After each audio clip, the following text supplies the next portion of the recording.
Hello, welcome back. 2022. It's Jamie J, live with Bottleneck, host of Live with Bottleneck. We're excited to jump into this new year. It's been a while, been a couple weeks that we've had off. I don't know what you've done. No, just kidding. We're going to have a lot of fun today. I'm talking with Mark S. Cook. And we're going to be talking about some pretty incredible things because we have a lot of alignment coming up. So bear with us and let's get this thing kicked off here. We'll go ahead and get started in about 38 seconds.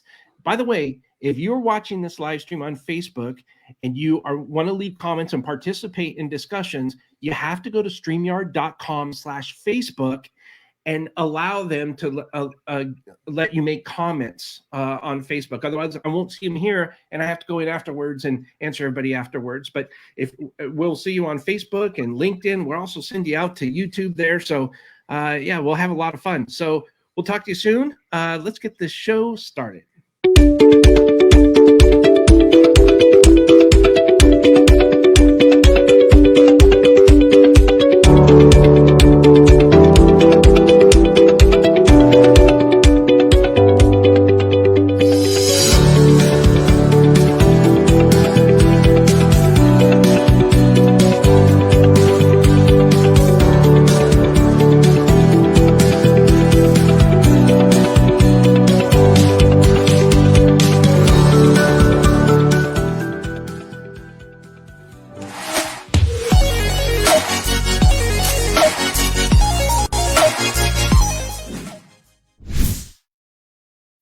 All right, Jamie J, host of Live with Bottleneck. Welcome to this great first edition of 2022. As of the time of this recording, maybe watching it evergreened at a later time, but this is my first episode in the new year, and I couldn't be prouder of welcoming our guest, Mark S. Cook. We're going to be talking about breakthroughs, unstick priorities with rapid innovation.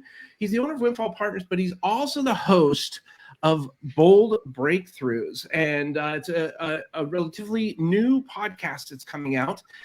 Can't wait to share a little bit more about that with Mark S. Cook. And I want to be particular about the S because apparently there's a lot of Mark Cooks out there, but none like this Mark Cook, where he's a New York Times bestselling innovator. And Mark has spoken to and embedded in 4,000 sales, ITs, and ops teams to unstick priorities and create breakthroughs.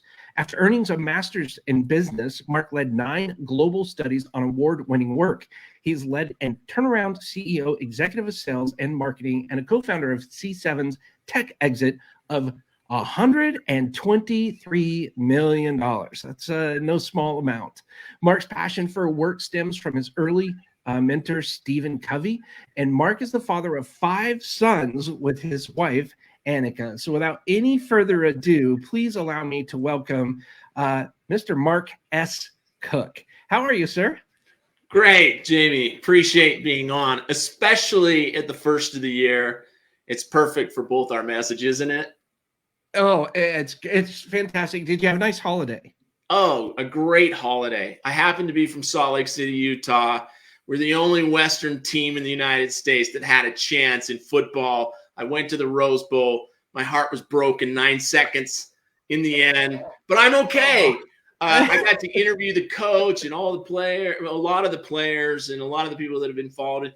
He's a tremendous leader, this Coach Whittingham. He's been there nearly 2 decades. He's won more than anyone in his circumstances.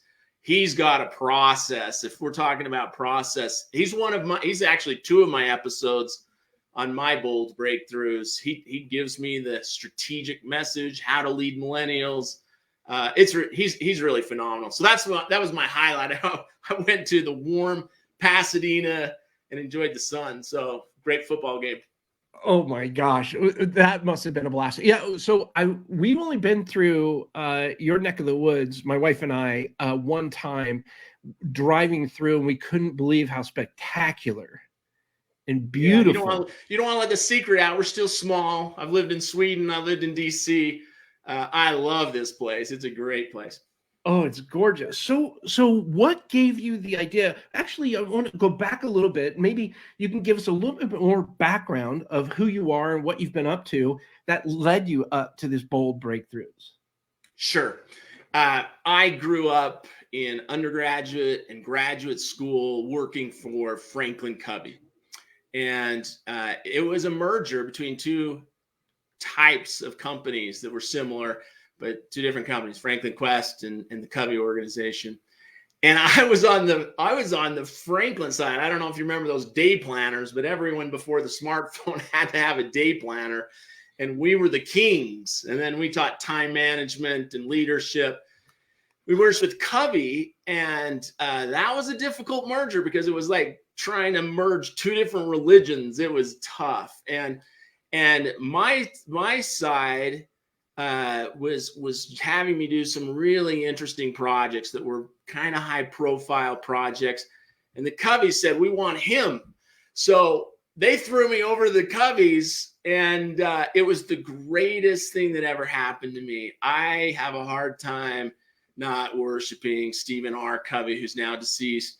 And also I worked for his son and with his other son, and they are the highest quality people that do what they write about. It's unbelievable. It's really unbelievable how they stick their necks out for little guys like me. So that's how I got this bug. And I've been a turnaround CEO. I've been a marketing executive and a sales executive. Sadly, I'm a little old, so I've done those things. And I got to tell you, I never got rid of the bug of helping people with ideas. You know, you go into a group, you share a process that's based on research, and you hear someone on the side say, gosh, I think this saved my career. And those are more fulfilling than really someone who says, I just made $7 million in our sessions today and this week. And I just, the money's great. And obviously business is about profit and growth.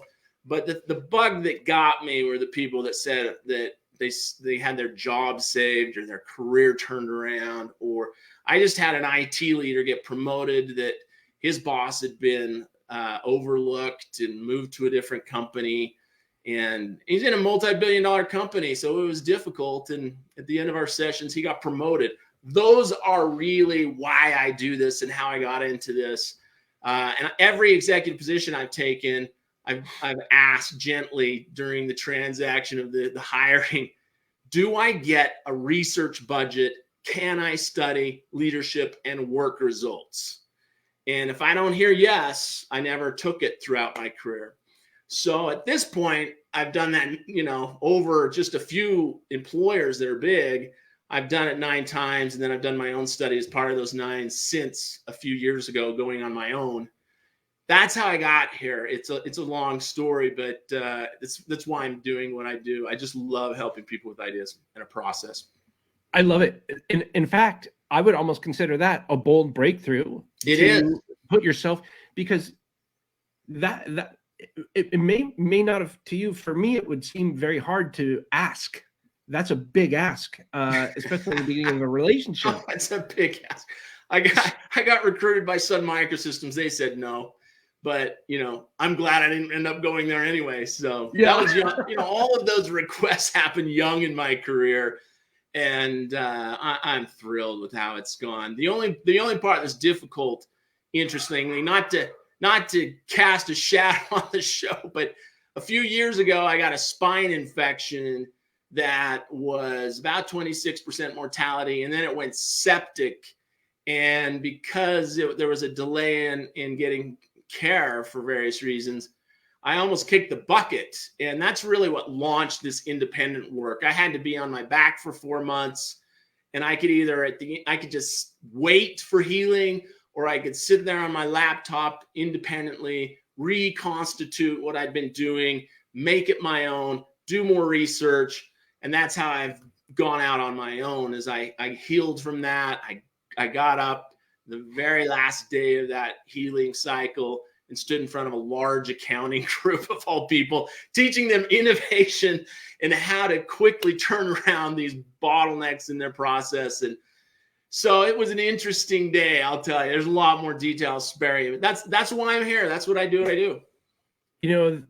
Thank you for sharing that. And what a wonderful story. Yeah. I think it's through the tragedy that we really learn. And as cheesy or as woo-woo as that may sound, it really is the case. Like, it's our biggest challenges that we overcome make us into almost like a new person, almost, so to speak. And for you to have the bold breakthroughs that you did, Mark S. Cook, is quite frankly amazing. I will share. Being homeless has been a challenge of mine in the past that I had to overcome. Talk about full embarrassment, but what did I learn out of that? Humility and the value of a dollar. And, you never judge a book by its cover, none of that. And that's all played heavily into my role today. And I'm so blessed to where I'm at, because now I get to talk to you and other people like you and learn from you. And that's what I hope that other people get to do, because a lot of people that are watching this, they may have not been homeless, but they may have been challenged. They may have not been on their back for 4 months, but they may have been challenged in a way that to them maybe amounted to the same amounts of stress or unknowns, or what am I going to do, or how am I going to overcome this? And quite frankly, this is exactly why I have people just like you to share your stories and help share or walk people through some things that they might be able to do, actionable steps. A lot of time when I talk with people, we speak in generalities, which is fine. That's great. But it's really nice to get down to a couple of specifics, like what is something they can take action to do? Because right now, systems, processes, a lot of people think that's nails on a chalkboard, like, oh my gosh, and document do something as if it's the last time you're ever going to do it, right? Yeah. Document that stuff, get it down. That stuff is, oh my gosh, so taxing on the brain. But I don't know, what do you think about the importance of systems and processes and all of that? Critical. I just finished talking about Coach Whittingham and his quote that he just ingrained in my brain, that of course is the basis of my business, but it's just such a simple saying. I'll quote him: trust the process. But when you need to improve the process, you need to improve the process.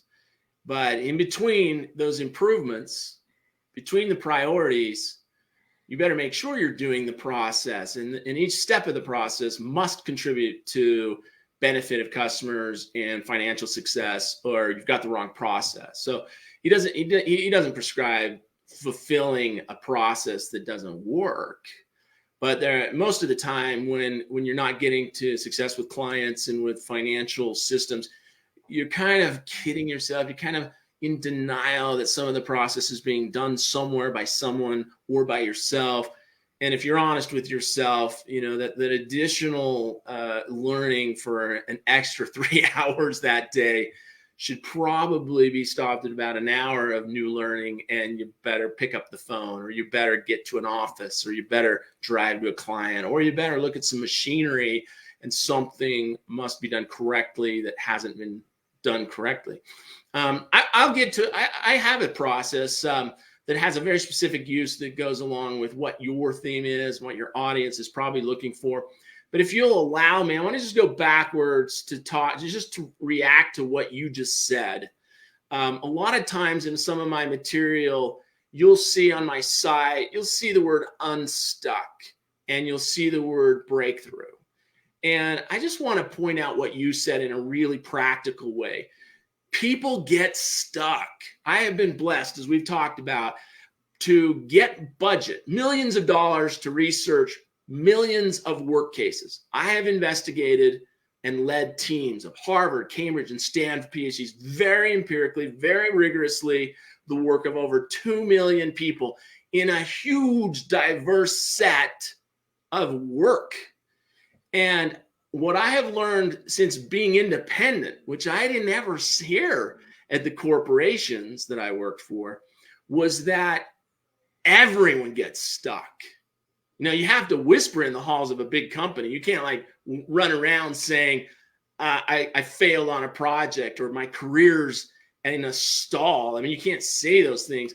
But I have to tell you, having an independent ear, going into other companies in massive quantities, almost every single human being has a priority or a position that they're in get absolutely stuck. And it's very discouraging. And so I just want to tell your audience, from a unique perspective, from a big budget that's seen a lot of people in the workplace, you're not alone. You're going to get through this, and there's a way to do it. And so put your chin up and do a few things and hold to your process if it's right. And let's get some bottlenecks unstuck, or the bottleneck unstuck, and you'll be okay. Just keep going, because a lot of people get stuck. So the breakthrough is what I'm about. It's one thing to get unstuck and you get to mediocrity, or how things were, or things are safe, or whatever, low growth. There's a lot of ways to stall. But there's two sides to what I just described. And the second side is, okay, if you've been unstuck now and you've created a situation where you got through it, it's now time to create a breakthrough in results. For clients, for finances, it's time for a breakthrough. So that's one reaction to what you said. And I can go through your process, but does that make sense to you? Do you obviously agree with that? Absolutely. We deal with bottlenecks every single day. More specifically, how to hire, how to manage, things like that, and how to transfer information, how to delegate responsibility. And in essence, that's kind of what it is. It kind of it boils down to communication. And as silly as that sounds, that's basically what it is. And the other thing is, I spent 12 years in corporate America, 11 years trying to figure out how to get out. But I went to 4 different companies in that span. And what that tells me is, grass is greener over here. Grass is greener over. I can do it better. Okay, finally somebody. Oh, and the same thing hit me. And what I found was exactly what you said. I couldn't ask for help. I had to figure stuff out. Don't get me wrong. Corporate America is great for those that it works for. Sure. They wouldn't let me grow a beard. I wanted to grow a beard. So priorities. But when I went out on my own, one thing I did learn very well is not to burn my bridges. So my first client was the organization that I'd left, and I kind of grew from there. But one of the biggest challenges that I had was it was environments and the culture. It was hard to say I messed up. And as a matter of fact, in our meetings that we have, our weekly meetings with our teams, we have a line item on our agendas. By the way, written out meeting agendas are very important for organization and structure, but we have a line item there called missteps, not failures, not anything, missteps. What was our missteps? And what I found that this was brought to me by somebody else, and when I first started talking about missteps with the team involved, and not being upset, not saying, oh my gosh, nobody rolling their eyes, something amazing happened. One person made a mistake because they said, I tried to take too much on. I just made a mistake. Someone else, without me saying anything at all, popped up in the room and said, you know what? I have some extra time where I can help you with that. And I've done that before. And all of a sudden they started collaborating. That problem went away. We adopted that into the foundation or the infrastructure of our system. And that's one thing that I want to say too. And then I'll let you respond here, is that creating the foundation for a system takes time. It does take time, but it is super important. And the thing that you need to know about once a system is created, including processes, workflows, it always needs to be updated as you grow, right? Because you learn things and things change. And so that's to be expected. But if you build a house, right, it takes a long time to build the walls and build the roof. But if you put a hole in the wall, it doesn't take that long. You can patch it up.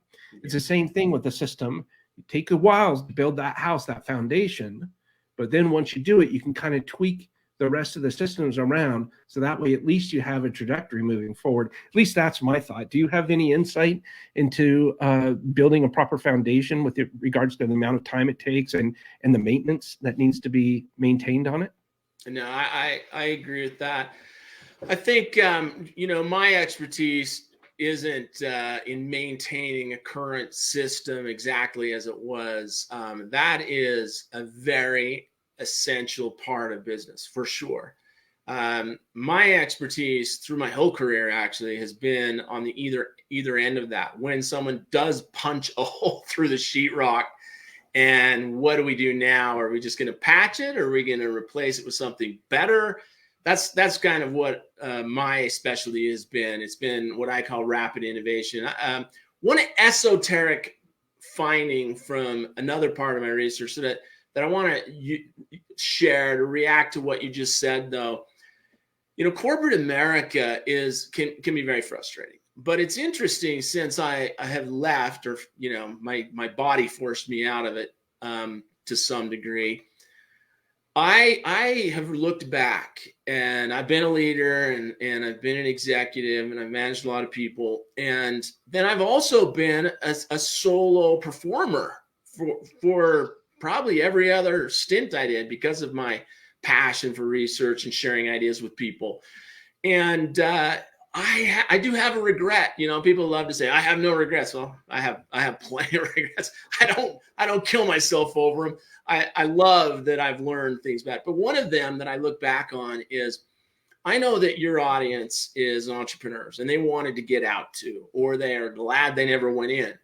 But they are going to grow, and they are going to have employees. And I have a lot of clients that are only 100 people big or 200 people big. And if you're 200 employees, you're big enough to have people feeling that way about your entrepreneurial effort. So the shoe's on the other foot.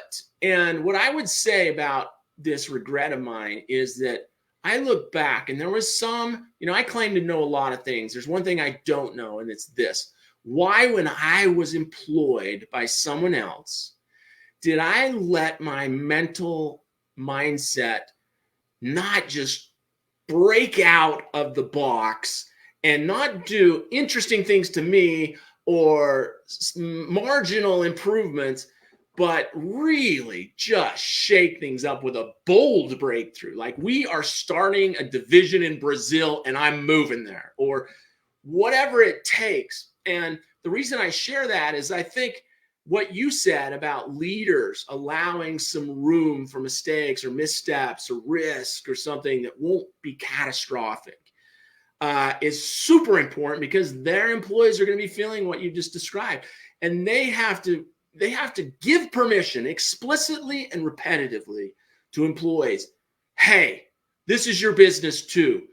Try big things that are smart. Don't try big things that are fun and stupid, but try big things that are smart.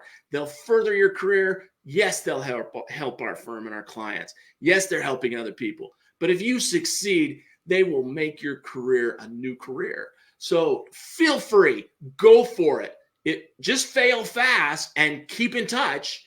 Don't do it alone and in secret, but be brave. And I think people would enjoy corporate America if leaders allowed that and they push through the no's.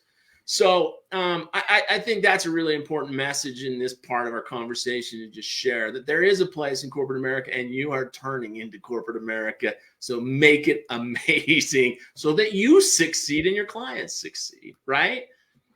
I love that. It's such a, it's pretty amazing when you get someone to say, hey, Jamie, someone offered me another gig today. And I was like, oh, dang, I'd love working with you.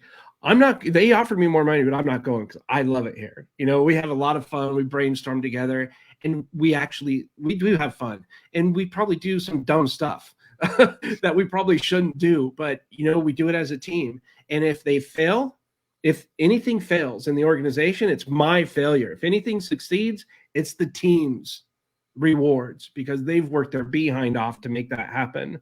And so we've really grown together like that. And I think it's just fun, good, solid business in my own mind. I do have one question. You said something about where your expertise lies in when somebody punches the hole in the wall, so to speak. Yeah. They hit that thing. I'm talking to people that are listening right now, like, what if you made a mistake? That second you made the mistake and you go, oh crap, this didn't work, or oh my gosh, we're going to lose this client, or something like that. What is the best thing that you can recommend that someone does? Because this comes down to a personal, relationship right there. It's them. We'd love to say business isn't personal, But when you're driving home and heading to a significant other and sometimes some kids or even a date for Friday night, you want to have something positive to talk about. You don't want to dwell. And a decade goes fast, and negative conversations with significant others and children and even dates is not welcome from the world. We want success, and so it's important. Let me tell you, I think it would be valuable in this context to just share that you and I haven't known each other very long. We've had a couple of interactions. We've just met. You're not paying me a dime. I'm not on here to make money. I'm just here to help people because Stephen Covey taught me to fall in love with doing that. And yes, great person to have as a mentor, by the way. Yeah, and you know who I had another terrific mentor, Ray Norda, who essentially was one of the fathers of the network. He was the founder of Novell, and when he retired, he started startups, and he was one of the funding arms, the primary funding arm for the Center 7 exit that you talked about. Phenomenal human being to follow his leadership, and I really do just want to help people. So I think money will come if I help people. So let me tell you, I have been blessed. This isn't me talking. This is 2 million people talking, samples of tens of thousands of work cases, some critically successful. Like, we measure with those smartest people holding my hand, making sure that I just had a measly master's degree, but I just know it was successful because 9 different measures said those projects were successful. They had better client results, they had better financial results, etc. And there were 9 different measures, very rigorous measure of these were actually successful results. And then we had, it wasn't a set of categories. It was a grade. It was a continuum. And at the bottom end were really lousy results, poor client results, poor customer results, poor customer feedback, terrible financial, similar 9 things.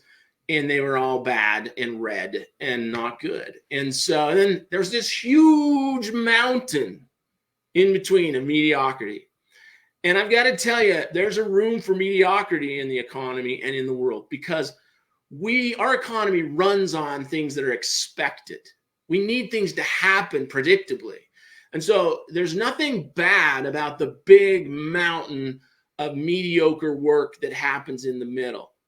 But every human being that lifts their arms or opens their mouth in the morning to work deserves a top priority.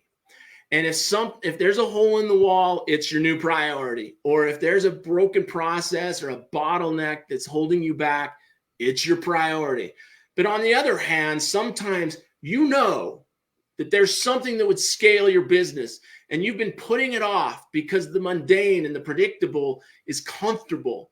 And that positive opportunity can be a huge priority. It is a potential loss to your business if you don't capture it. And so they can come in, these priorities come in bottlenecks, but they also come in opportunities that need to be attacked.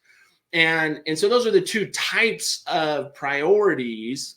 And I use the word priority because it could be anything. It could be a project. It could be a big prospect. It could be a new marketing methodology. I've taught, for example, sales in my past. I've got 2 sales books. One's an Amazon #1 bestseller in the category. It's an old one. I'm not going to push it. Don't read it. But I know a thing or two about sales, and I have sales clients. I have big sales clients right now.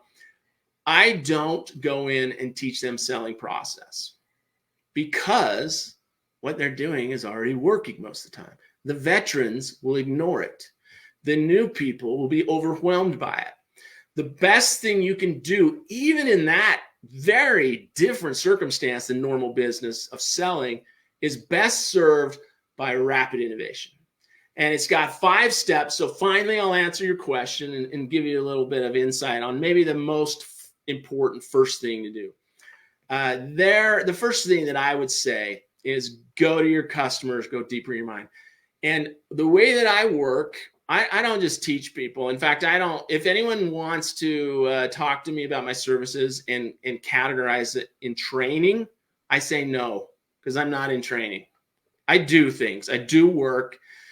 I'm not a consultant that just leaves you on your own. What I do is I do it with you. And so I will tell you, and so I have a lot of experience doing my practices. And so the very first thing that I have to do is say, because not everyone wants to fix things or achieve things. It's sad to say, but most people just want to keep going. And the thing that I would say about that, Mark, real quick, I want to interrupt you right there because I'm guilty of that. Yeah, we all are. I mean, I hate saying that I am, but I've found myself just wanting to keep going sometimes. So we all do it. It's comfortable. There's statistically a very small number of people that are excited to change things all the time. So it's just the fact. But if you look at those award-winning projects that I have looked into, and you look at those that have excelled as I've described, they do work differently at the top of the priority list. So I'm going to describe one thing here, and we can keep going if we have time and you want. But I'll describe the first one and answer your question. But I will say this: I say to clients, if you, the leader, aren't willing to go to 5 places with me or by yourself and accomplish some things, this won't work. You have to find yourself in 5 places. And I'm going to tell you what they are. And if you don't literally find yourself in that exact setting that I described, you're not going to make a breakthrough. You're not going to create anything spectacular. I know based on a lot of work and rigorous research. So the first step is to go to the right place. And I'll talk to you about those. The second thing is you have to do the job we came to the place to do that day. Some of them take a half hour. Some of them take a week. None of them take more than that. But they are not quite done by anyone, some of these things, except they're always done almost always by award winners. People that win awards in their companies, like President's Award. That project was awesome. They've done 3 or all 5 of these. If someone wins an innovation award, they've done this. And so the 2 sides to this, you've got to go to the right place. You've got to do the right thing. So to answer your question, finally, the first thing that I would do is I would find myself, at least initially, alone in a conference room or a place of solitude, and my phone is off. Now, as I describe this, there's always going to be kind of in the olden days, we'd we'd catch our mom watching aerobics on the television. And, there's this low impact lady barely moving. And then the middle one, there's a middle impact. And then at the top, there's this high impact fitness person. Yeah. So there's always, of these 3 things, you better get to middle impact or nothing's going to happen. So the middle impact is finding yourself alone somewhere in solitude with your phone off. And what are you doing? You're scanning through 3 levels of need that your potential clients or your current clients really need from you. And let me give you an example. The first level is visible and obvious. And it's what we see every day. It's what we understand. It's the obvious things. Like if I said, what does Domino Pizza do? Well, people say deliver pizza, make pizza, something involving pizza. And yet when I interview leaders at Domino's, they don't say that. They go one step beneath that and they say, we gather friends and family. Well, that's a deep psychological need of human beings, every human being, even if you're in business, and they sell that. Think about Domino's, especially today. They just went through a pandemic. We're in the heat of a second one, practically. I mean, it's crazy out there. They have a good business to be in that. They were built for this because they're not having you pick it up there. They're wired and they have your process to bring it to the home. So if I want to go watch a fight with my buddies, I don't usually watch WMA. And if they invite me over, I better have something that holds my interest. And it's company first, my friends. But if I show up and there's no food there, it's kind of weird. We all kind of expect that. Well, it turns out that if they bought Little Caesars, nothing against Little Caesars, I've fed it to my kids for a long time when they were little, but if he brought Little Caesars after inviting me and I walked in with Little Caesars, I'd say, come on. Like, am I supposed to bring my little kids or my nephews or something? If he had catered the nicest Ruth's Chris meal, it would also be odd. Like, who are you trying to impress? Yeah. But if he has a spread of various Domino's items and various flavors of pizza, it would seem about right. And they're not poor. Domino's has all the money in the world to create the very best food like Ruth's Chris. If any of us were to claim that Domino's couldn't create a great steak like Ruth's Chris, we'd be kidding ourselves with all that money and talent they have. But that's not what they're for. They're for helping you gather with friends and family in your home. So they understand that second level. The third level is what is in the way, and it's either the malevolence or the roadblock or the obstacle that is in people's way of getting that. And so if you can determine all three levels, and I have a process to take people through all three levels to really figure out what they do. So in this solitude, in their office, in the break room, at the park, in their car, wherever they have an hour, if they're going through the 12 fundamental needs of human beings, and they're looking down the list of synonyms of about 50 each, those types of things that we like and love in life, and they find themselves, they might find 1 to 3 words that really nails the underlying invisible human need that they actually sell. And they get around that, and then they bring that up to the top level and use it to help describe the benefit of what the visible provides.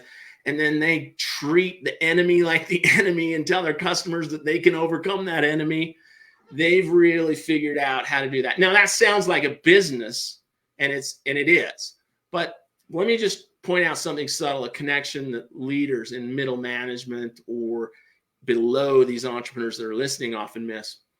That kind of thinking and analysis, that being alone and digging deep in the mind of the customer for essential needs, people that don't face customers think they don't have to do that, and they are wrong. The people in the middle of a company, even if it's small, they miss the point that their internal client, the people that take their work and do something else with it so that way down the line, the clients can benefit. They never even consider selflessly those people that are downstream. They just say, what do you need? And they do it, or they listen to the boss. We need to provide this. But if they really hunkered down and went through essential needs 3 levels deep and figured out what that internal client needed, and then a second point I'll just add quickly because I've gone on a bit here. But the second point is there are basic financial measures. I'm not going to get complicated. I wouldn't suggest getting complicated. Most people look at financial measures. They look at measurement measures in process. But you know what they often don't do? They don't look at the very most fundamental measures on financial statements that the government cares about, that the CEO gets paid for. There are only 6 categories on financial statements that every single company in the world has to create that are really paid attention to by CEOs of a potential customer. And so if we can dig into those basics and connect the current metrics with, oh, we benefit that for their business. Now we're benefiting human beings, we're benefiting organizations, and all of a sudden things get unstuck and we know a path to chase. So that's the most important thing, is get deeper into the mind of the customer. Find yourself doing it alone. Find yourself doing it with your team. Find yourself doing it with the customers or the prospects themselves, and hunker down and find yourself looking deeper into their minds. That's the first thing that you should do, and the place you should find yourself. Does that make sense? Absolutely. We call this our deep thinking process times, or deep thoughts, deep thinking, and we do that. It sounds fluffy. No one, people are just like, I don't need to do that. I just got to get busy. Stupid. I will say probably 95% of my ideas that I come up with, not my team, but 95% of the ideas that I come up come out of those times of solitude where you're right. I turn off my device.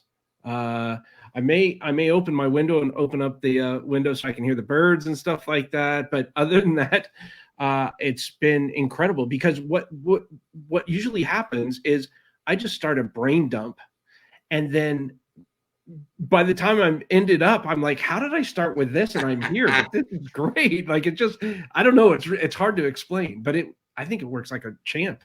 Yeah. And I'll just say this to close that piece of it. And that is that people think they already do this. Oh, I know. We do surveys for customers. I already know this. You're not telling me anything new. That's why I've been very specific. Have you found yourself efforting? Because thinking is work, literal work, takes literal electricity in your brain.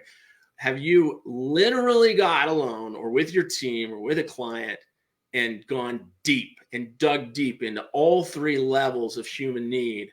Have you really done that literally in recent years? Because surveys aren't going to get at that. And you're going to need, and it's not going to be a focus group where everyone's hidden and away from each other. This is going to be a very difficult, it's hard, difficult questioning of, do we do that for you? Should we do that for you? And going through 12 needs, going through 6 essential types of numbers, and getting to the reality, the science of what they really need. And at the end of that thinking, you are much clearer about what you should do to get unstuck or to create a breakthrough. So that's the first place you go thing to do, I think. Well, I can't thank you for sharing that. I have a feeling, and I'm intrigued. I want to know what the 12 needs are and the 6 essential types of numbers are. Yeah, you can. That would be laborious and it would kill everyone. But I give them away free on my site. I'll right after this call, I'll make sure that I do have it up because I'm my webmaster. So I'll make sure that they're available. And in fact, you know what I can do to make it really easy? I will. If anyone emails me, I'll send them personally to them at mark@boldbreakthroughs.tv.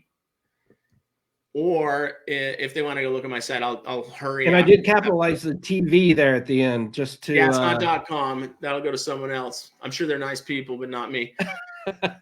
But yeah, I'll make sure that they're on my site. They're usually not for free, and I'll make sure that I have them linked easily and they're free and such.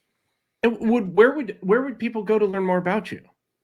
My full name, because like you said, there's a lot of Mark Cooks in the world. I'm not trying to sound important. It's just Google Mark Cook and you'll find 800 of us.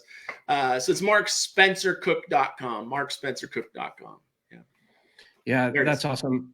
So and it's on this screen there where they can go and learn all about what you're doing and what you have going on. And and it's there's a link to my podcast there. There it is. Yeah. So if you go down, you'll see there's my podcast coming up. Look, I'm going to share the inventor of GPS. Awesome. There it is. The Rose Coach Whittingham. There's 2 of those. Wow. So, you know, I was a rookie podcaster on the first one. People think I talk too much. I do. You know, I try to anyway. But I interviewed him, and he was spectacular. Spectacular on the first one. And this one that you're looking at is a bunch of people that played for him. I've got to say about this, you know, it's a worthy tangent. I know we only have a few minutes probably left, but he gets paid several million, like all those coaches that are successful. He gets paid several $1 million a year to coach 200 millennials. He could be a CEO of a huge company. He knows process. He knows how to get things done. He knows to get through bottlenecks. And why would he go be a CEO? It's kind of like saying, couldn't LeBron James play tight end? Well, why would he? Yeah. So, you know, he has an amazing job. It's intense. It's a lot of hours, but he loves it. And he knows how to lead millennials. Those are worth checking out. Anyway, you can go to that site. It's got a link, a couple in, and I'll make sure I get a link to those 12. But you can also email me and let me know. Do you have time for a second? I'd be glad to give you a couple more. I'll be a little shorter. Absolutely. Let's do this. If you're okay with it, I'm okay with it. More, and I'll try to cut it shorter. So I just get really passionate, as you can tell, that people actually do these things, because I have seen when people do them, they get results. And the way I work is you pay me a check and you get it ready when I come. And if we do it on Zoom, it's the same thing. That if I don't find with your group 10 times that amount doing these things, I don't take the check. So I'm very confident they work. And that's why I have so dang much passion that people do them, because thinking about them or thinking they're inspiring does nothing at all. So you need to do these things. The second thing that I'd like to share, and hopefully they can take on themselves, and if not, I'm willing to help. But the second place they need to find themselves after they've got that thinking done, it sets them up to literally go to the spaces of the clients. And most people that work in a company have never seen these spaces. But even the salespeople, even the customer-facing people have been there for a different reason. And I have case after case like, oh, I live there. This is stupid. I don't need to do that. Well, you know what? You're not listening, because what I'm asking you to do is get in the space where they buy and when they use what you do. And that might be a computer screen, and it might be analytics that way, but you have to see it for yourself. You can't just look at data and think you have a sense, because half of the learning of this second place we're going to visit is going to come in the form of emotional passion within yourself that will then emanate in your actions and in your leadership. But only half. The other half is intellectual. You will learn new things. Go to the spaces where your customers buy and where your customers use. And if you can't have access to those, and you're not someone that your boss will fly you somewhere, you go to a competitor or the closest alternative to it, and you go where their customers buy and use what's happening.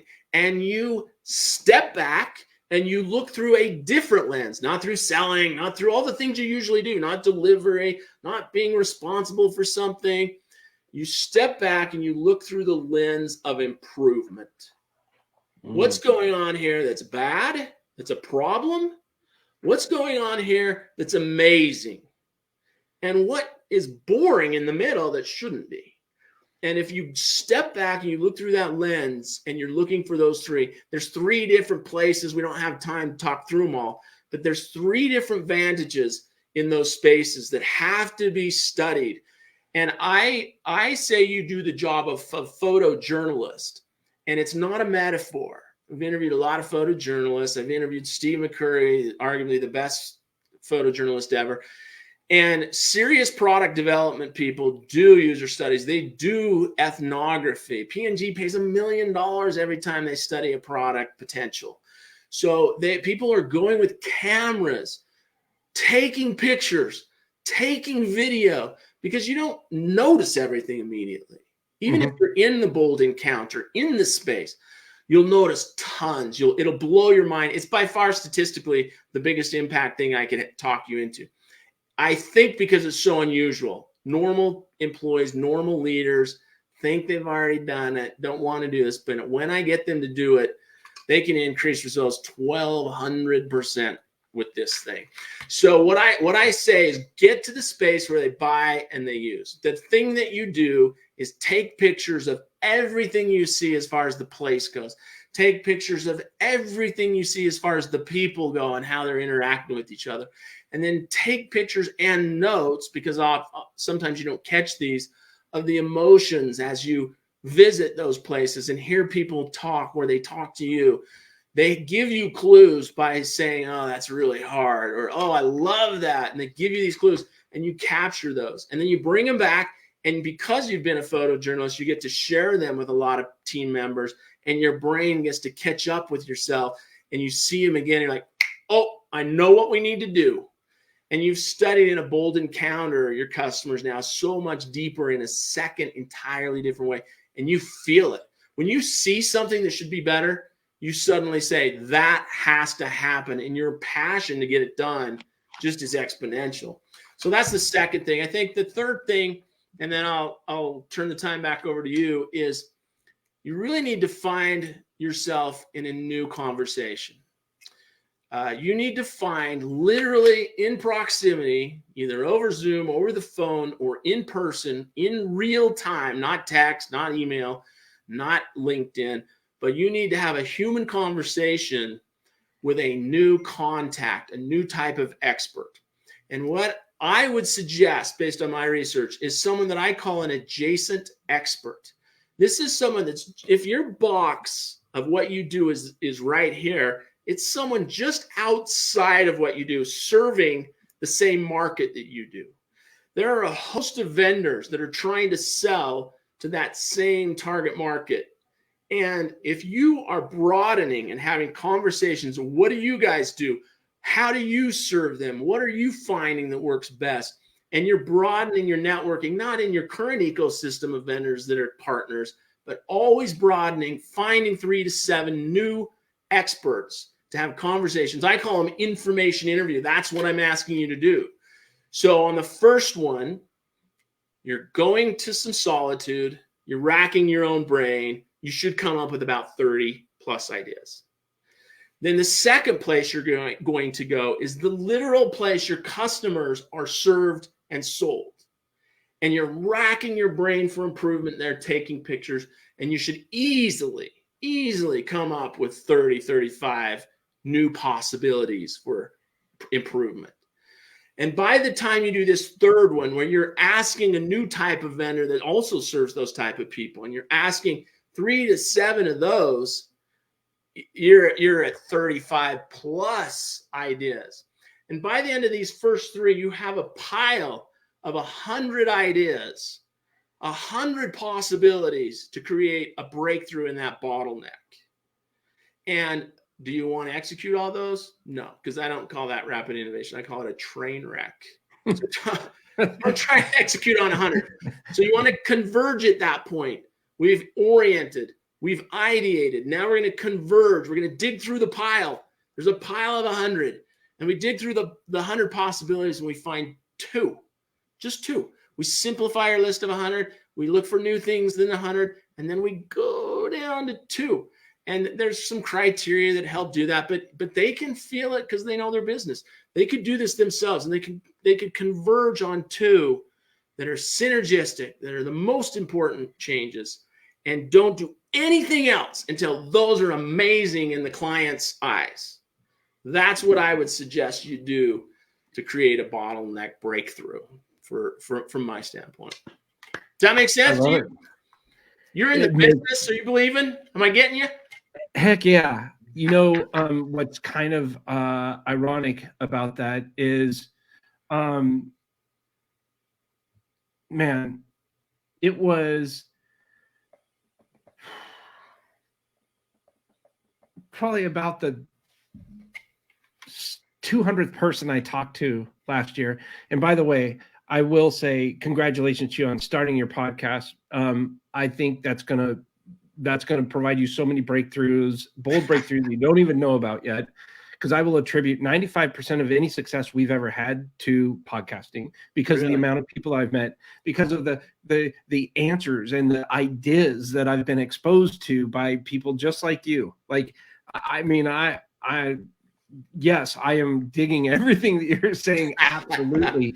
And I'm thinking about it too as you're talking. I don't want to say selfishly, maybe selflessly, but well, man, you know what? I'll take it. I'll take this one. I'll say it's a little bit selfish because I was thinking, okay, and what am I doing? Where am I falling short from these recommendations? And I can do more. I can do more.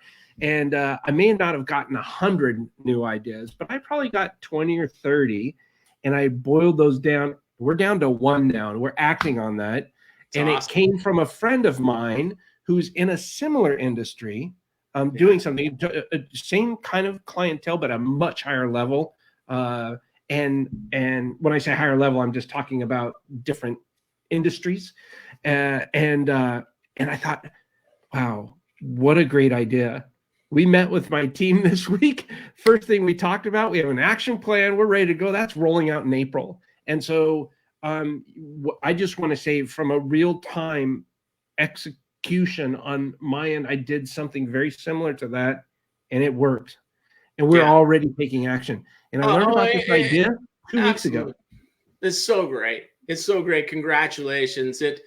These things that, I've been really fortunate to be able to research the nuances and experience them firsthand with thousands. I've done this with 4,000 people, and I believe I've helped everyone at least a little bit.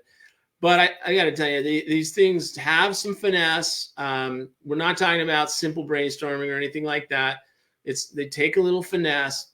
And if they need my help, I want to come. And you hear so many guarantees. It's impossible to say a guarantee and have people believe it. But I don't think that they probably have heard this guarantee. Here's the thing. When I see a client that I want, I offer them an extra incentive.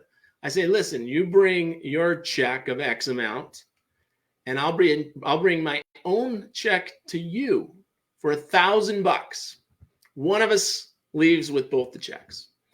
So if you have your people, or you personally do these 5 things with me, and I help you do them, I'm bringing a check for $1,000 because you're going to get 10x the value. I have no hesitation. It's never not happened. These are well researched, proven, simple things, and they really come down to a very particular way to get ideas out of your own mind, to get ideas from the world and the world of the things, and to get ideas from new people that we haven't talked to. Those are the only places, unless you believe in God like I do, that you can even get ideas.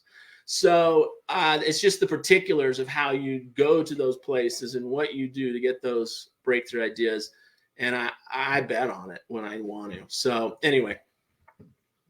Well, thank you, Mark S. Cook.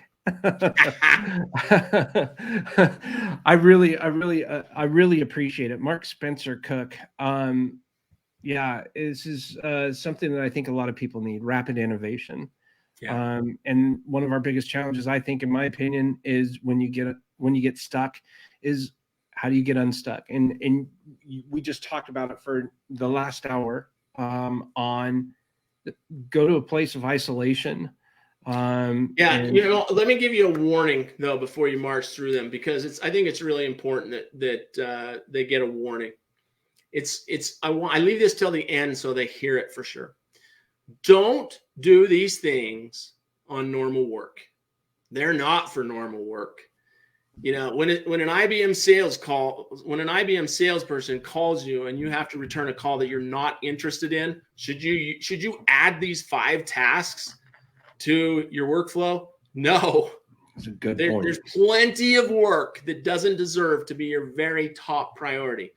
What I've described is only for the top priority, that top bottleneck or that top breakthrough that deserves to happen for results and clients. So it's just for the top, just the number one. Yeah. Okay. A good case in point for us is growth, and breaking that down. That's a big priority for us. And that's what we did. We had to come up with all these different ideas and really it took us 10 months to build our system. 10 months to build our system. Very scary. Yeah, that's hard. And your size, it's hard. It's great for a big multi-billion-dollar company. So happy that it's done. It's not done. It's going to be ongoing. But we took the time, we slowed down so that we're able to speed up. And now we're confident we're in a position to where we can scale quicker and faster, but the ideas still keep coming. They still keep coming in there. So thank you for sharing what you shared. So many people need this. So I will say, Mark Spencer Cook, host of Bold Breakthroughs. Where can they listen to your show? I am begging them to go to YouTube, because YouTube is so hard to get new users for, as you know, probably. Please go subscribe. Please go subscribe. Just look up Mark Spencer Cook on YouTube, or Mark Spencer Cook Bold Breakthroughs. There's another one out there. You know who I am, so you'll get to the right one. but go there and subscribe and enjoy, because there are other people. I barely talk on a lot of them.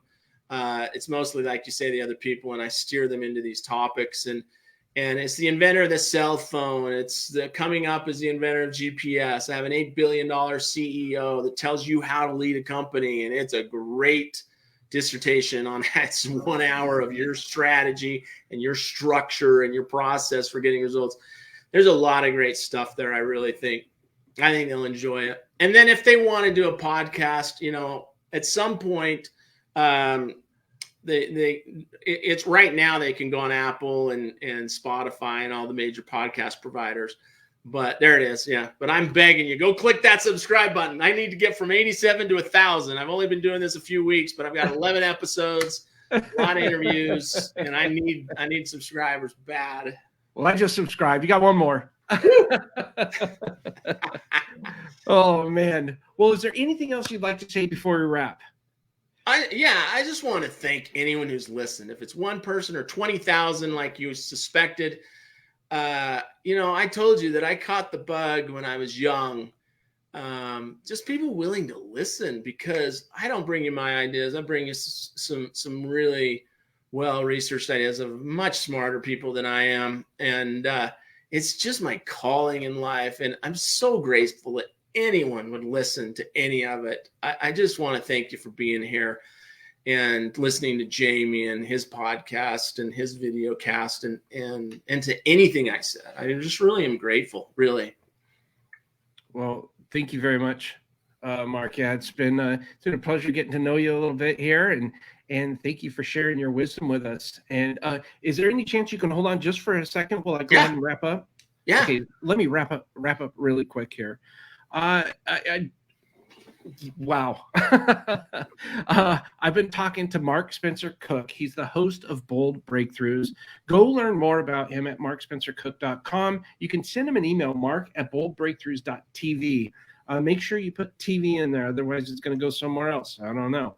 You can also follow him on LinkedIn and subscribe to him on YouTube. You can go, when you search in YouTube, just go to YouTube and type in Mark Spencer Cook Bold Breakthroughs, and he'll pop right up. Click on it, subscribe, and listen to some of the interviews he has there. I'm going to go listen to the one that he had with Coach from Utah. That's going to be pretty interesting. You're going to love it. You're going to love it. Hey, all of my social media is just Mark Spencer Cook with no space. So however you want to get a hold of me, perfect. Go to the web, Mark Spencer Cook. Go to YouTube, Mark Spencer Cook. Go to any social media with Mark Spencer Cook. You're going to find me. There's a lot of Mark Cooks, but there's only one Mark. There's only one, baby. Well, I just want to wrap up really quick. Say thank you so much to everybody that joined us today. If you're watching this an evergreen at another time and you have some questions for Mark, please leave a comment. I will make sure to get those to Mark, or simply take our cues from this instructions here on this video, and you'll be able to contact him however you want to. If you want to learn how you can break through the bottleneck in your business today, you can also, in tandem, right after you subscribe to Mark Spencer Cook's show, you can go to Bottleneck.Online/BTV and learn more about this program here. And for all of those of you out there that have been super excited but have not yet purchased or gone to learn more about my new book, go to quitrepeatingyourself.com. How today's leaders are using systems and processes to grow their business the right way. I've had a lot of fun with that launch. It's been a blast. And I'm really happy to say that this teamsees.org launch is now final as of midnight, January 1st. Everybody that got together, there's millions and millions and millions of people that got together on this, and their goal in less than 3 months was to raise $30 million to clean up 30 million pounds of trash from our ocean, rivers, and beaches. They reached the goal. They reached the $30 million. So they gave $1 for every pound of trash. For every dollar you gave, a pound of trash was picked up. We did reach the target of $30 million. So thank you very much. You can still go learn more by going to teamseas.org. This will be the last time that I'm showing this as this is going off, but it's not the end of my passion for cleaning up the oceans through our rivers and beaches and all of that. Big passion of mine. And thanks to everybody that participated in that. That was a blast. If you missed the last episode, we talked with the one and only Scott Drake, founder of Jump Coach. We talked about delegating tasks versus delegating problems. That was a wonderful conversation. Coming up next week, I'm going to be talking with David Schreiner-Kahn, and we're going to be talking about community development. So hope you join us then. It's Wednesday at 2 p.m. Central. Thank you so much for tuning in. And one more thing I want to remind you, and I might be able to show you right here, create your own ripple. All right. We'll talk to you soon. Have a great one. Bye for now.